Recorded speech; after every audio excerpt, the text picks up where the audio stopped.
Okay, so today more Beethoven. I have thought long and hard about how in the world I can explain in a very short video all the innovations that he made. So if you're interested in this, because I'm not going to go into as much detail as there are many books or many things written about this, and also there's many videos. So it is very interesting, and I would encourage you to go look at it. Most of what you're going to find is that his music is divided into three sections, his early, middle, and late periods of life. But I'm not even going to go into it that way. The first thing that he did was he made things bigger, he made things longer. There was a very strict pattern that composers would follow when they were creating a symphony. This is before Beethoven. Now, when Beethoven first started composing, his first and second symphony definitely did follow these strict rules, but his third symphony, it was shocking. It was much longer and it was big. It had huge climaxes and then it would get soft. And originally he had written it for Napoleon, but then Napoleon ended up not being such a good guy. So he said, no, I did not write it for Napoleon. But anyway, he changed it. It was long and it was, you've had feelings when you listen to it. And it was highly controversial, this third symphony. Beethoven also liked to start a symphony with like a very small musical idea, and then he would build and build and build on it. Think about the fifth symphony, da-da-da-dum, and then the same, da-da-da-dum, and he just builds and builds and builds on it, something that they hadn't done before. Seeing he liked to be so over the top up until this point, most of the time a third movement would be a minuet, which is kind of fast but like gentle and sweet.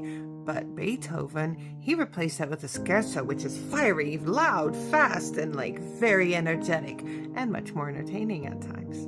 He also took the melody and gave it to all different parts of the symphony. It wasn't just the violins and the piano and the softer, like the flutes. No, he gave main lines to the horns, to the trumpets, to even the timpani, which in the past were only like background, like they were like the canvas that the composition was built on, but he gave everyone part of the melody at different times. Sometimes there was no clear definition between one movement and the next, because he would have an attacca, and that was like a little thing that was written to link one movement to the next. So as an orchestra, as an audience, you're not just suddenly, whoa, like the end of the movement, now the next one starts. No, it just goes into the next, and all of a sudden you're like in a completely different movement. Surprise! And he also did something crazy. Besides giving horns and timpani melody lines, by his ninth and final symphony, he added voices. Now, we've had voices in symphony before, but it would be for a mass or a choral piece that was accompanied by the symphony. But no, for his ninth symphony, the chorus was just part of the symphony. Their voices were as important as the violins, as important as those French horns. It was a new thing that hadn't been done before. What a great idea.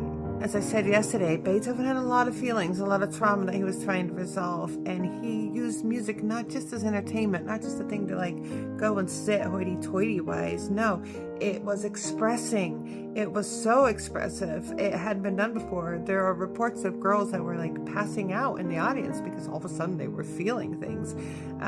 He was writing about struggle and about hope, also about nature, about freedom and joy, but also the depression would come through the music, and he did that so clearly and beautifully, and composers have been doing that ever since. Again, this is just a very brief, very peripheral understanding of all that he did for music, but just know that he made music bigger and bolder, much more emotional, much more dramatic.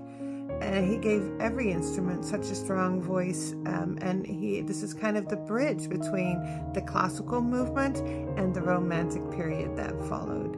And it's why his music still sounds so exciting today. So please, if you haven't listened, everyone has heard the Ninth Symphony, or probably even the Fifth Symphony, but there's so much more. He gave us such a vast amount of music. Even though he only lived 54 years, it was plenty to give us. And you should go listen to all different kinds of things of his, not only the Fifth and Ninth Symphony.